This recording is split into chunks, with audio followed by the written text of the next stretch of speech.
Hello guys, welcome you all. करेंगे question number 9 objective 2 का chapter number 5 का। ठीक है, क्या बोला है देखो भाई। A person says that he measured the acceleration of a particle to be non zero while no force was acting on the particle. मतलब एक आदमी यहाँ पर है, ठीक है, और वो कुछ कुछ बोल रहा है वो, ठीक, क्या बोल रहा है वो कि मैं एक एक्सपेरिमेंट किया और मेरे को दिखाई दिया कि एक पार्टिकल का एक्सेलरेशन नॉन ज़ीरो आया लेकिन फोर्स ज़ीरो आया, ऐसा बोल रहा है ये। ठीक है ना। तो क्या क्या पॉसिबल सिचुएशन हो सकती है भाई। भाई अपने को तो पता है ना, फोर्स अगर जीरो है तो एक्सेलरेशन भी जीरो होगा। कुछ ना कुछ तो गड़बड़ है। अब गड़बड़ी क्या है ये ढूंढना है। ठीक है, पहला ऑप्शन दिया हुआ है ही इज़ अ लायर। तो भाई ऐसा नहीं है। अगर he might be a liar लिखा होता ना तो ये ऑप्शन सही हो जाता। भाई जरूरी है क्या, इस जो भी यहाँ पर दिया हुआ है, ठीक है, ये तो अपना हो सकता है ये पूरी ईमानदारी के साथ एक्सपेरिमेंट किया हो, लेकिन बेचारा गलत कुछ कैलकुलेशन कर लिया हो, या उसको नॉलेज कम हो, या फिर वो किसी नॉन इनर्शियल फ्रेम में बैठा हो। ठीक है ना भाई। तो जरूरी नहीं कि ये लायर है। अगर यहाँ पर लिखा होता कि he might be A lawyer तो ये ऑप्शन करेक्ट हो जाता, लेकिन फिलहाल ये गलत है। भाई आप ऊपर की स्टेटमेंट पढ़ोगे, उसके बाद जो श्योर होगा उसी पे तो टिक मारोगे ना। तो दिस इज़ नॉट श्योर, तो ये ऑप्शन नहीं है। ठीक है, बी की बात करते हैं। His clock might have run slow. देखो यार, एक्सेलरेशन कब आता है? जब वेलोसिटी चेंज होती है। ठीक है, वेलोसिटी में चेंजेस तो आ रहे हैं। अब उस बेचारे की घड़ी अगर स्लो है तो एक्सेलरेशन का मेजरमेंट गलत आएगा ना।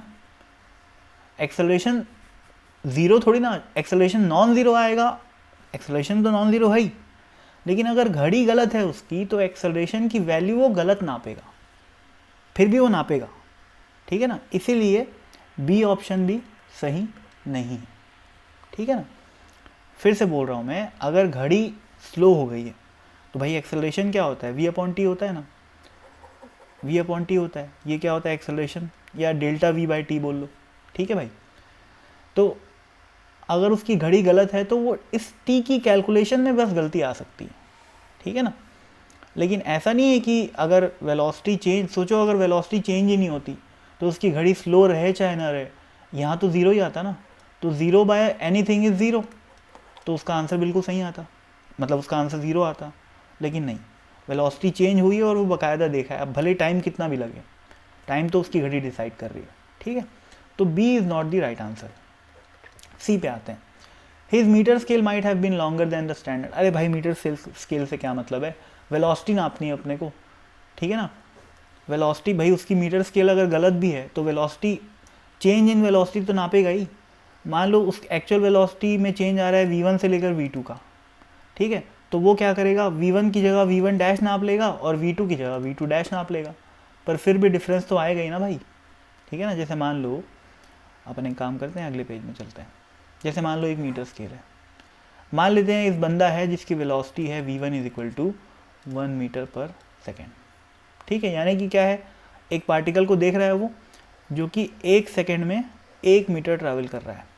अब उस बेचारे की मीटर स्केल लंबी है तो वो क्या देखेगा कि 1 की जगह वो 0.8 मीटर पर सेकेंड ट्रैवल कर रहा है।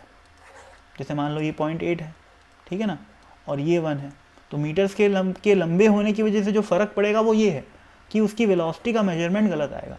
पर चेंज इन वेलोसिटी तो आएगी ही आएगी भाई। जैसे मान लो v2 एक्चुअल में हो रहा है कि 1 मीटर पर सेकेंड से वेलोसिटी में जो चेंज आ रहा है वो 2 मीटर पर सेकेंड का आ रहा है। ठीक है, तो उसकी मीटर स्केल के हिसाब से जो रीडिंग आएगी वो कितनी आएगी? 1.6 मीटर पर सेकेंड आएगी।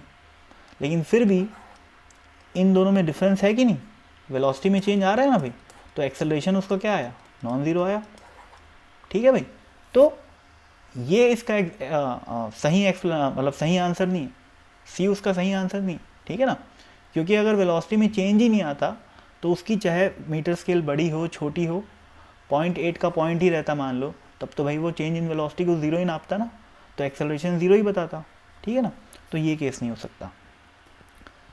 सी भी गलत। He might have use non inertial frame. ये तो भाई बट ऑब्वियस है।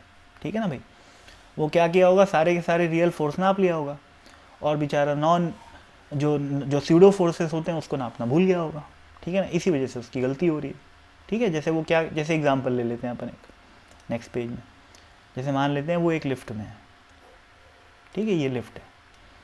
अब वो क्या किया कि या लिफ्ट, यहाँ पर एक कॉइन रख दिया, वो स्मूथ सरफेस है, लिफ्ट या ट्रेन कुछ भी मान लो, ट्रेन मान लेते हैं चलो यार, या कोई जो ऐसे जा रही है ट्रेन है मान लेते हैं, ठीक है, थोड़ा सा इसको मिटाओ यार, ट्रेन मान लेते हैं, ठीक है, ये ट्रेन है और ट्रेन का सरफेस नीचे वाला बिल्कुल स्मूथ है, ये आदमी खड़ा है, अब ये कॉइन को छोड़ दिया, ठीक है, तो अब अगर ट्रेन एक्सेलरेटेड रहेगी, ठीक है, अब आदमी बोलोगे सर आप ये सरफेस स्मूथ है तो आदमी भी खिसक जाएगा, नहीं भाई, आदमी अपने पैर को चिपका रखा है फेविकोल से, ठीक है ना, वो सब टेंशन नहीं है। तो अगर ये ट्रेन एक्सेलरेटेड है तो ये कॉइन क्या करेगा, ट्रेन के रेस्पेक्ट में पीछे जाएगा, तो ये आदमी क्या बोलेगा कि भैया एक्सेलरेशन तो नॉन ज़ीरो आया, लेकिन इसको कोई फोर्स दिखाई दिया क्या, नहीं, तो ये बोलेगा फोर्स ज़ीरो आया, पर एक्चुअल में ये क्या गलती कर रहा है कि ये नॉन इनर्शियल फ्रेम में बैठा हुआ है, तो इसको क्या लगाना चाहिए था, एक स्यूडो फोर्स जो कि एक्सेलरेशन के अपोजिट आता है, ठीक है ना, यहाँ पर उसको एक स्यूडो फोर्स लगाना था जो कि ये लगा नहीं पाया, ठीक है ना, बस यही गलती है। तो डी जो है इसका सही आंसर हो गया, that he might have used a non-inertial frame, he might have been sitting in a non-inertial frame while calculating his observations, ठीक है ना, जब जो भी वो एक्सपेरिमेंट कर रहा होगा उस समय वो एक किसी नॉन इनर्शियल फ्रेम में बैठा होगा, बस, ठीक है। एक बात बता दूँ, ये बहुत अच्छा क्वेश्चन है क्योंकि इसमें लैंग्वेज का बहुत अच्छा यूज़ है, जैसे ही माइट होता तो ये ऑप्शन सही हो जाता, ठीक है, और ये क्लॉक वाला जो फंडा मैं बताया हूँ और मीटर स्केल वाला फंडा बताया हूँ, ये जल्दी से समझ में नहीं आता कि क्यों बी और सी गलत ऑप्शन है, ठीक है, डी सही ऑप्शन है, ये समझना बहुत आसान है, ए गलत ऑप्शन है, ये समझना भी बहुत आसान है, पर बी और सी क्यों गलत है ये समझना थोड़ा सा मुश्किल है, ठीक है ना, और मैं काफ़ी कोशिश किया हूँ स्केल का डायग्राम बना के और क्लॉक वाली बात को एक्सप्लेन करके, है ना, यहाँ वाली बात को कि क्यों ये दोनों ऑप्शन गलत हैं, ठीक है, पर फिर भी अगर किसी को नहीं समझ में आया हो तो एक बार मेरे को फिर से बोल देना, मैं फिर से समझा दूँगा, ठीक है, अगर नहीं समझ में आया हो तो, क्योंकि मैं देखा हूँ जनरली बच्चों को ये समझ में नहीं आता, ठीक है, तो अगर कुछ दिक्कत आ रही हो तो कमेंट सेक्शन में बता देना, मैं फिर से एक और स्लो और धीरे धीरे 10-15 मिनट का वीडियो बना दूंगा और पूरी कोशिश करूंगा कि समझ में आ जाए आपको, ठीक है, तो अभी के लिए बाय बाय।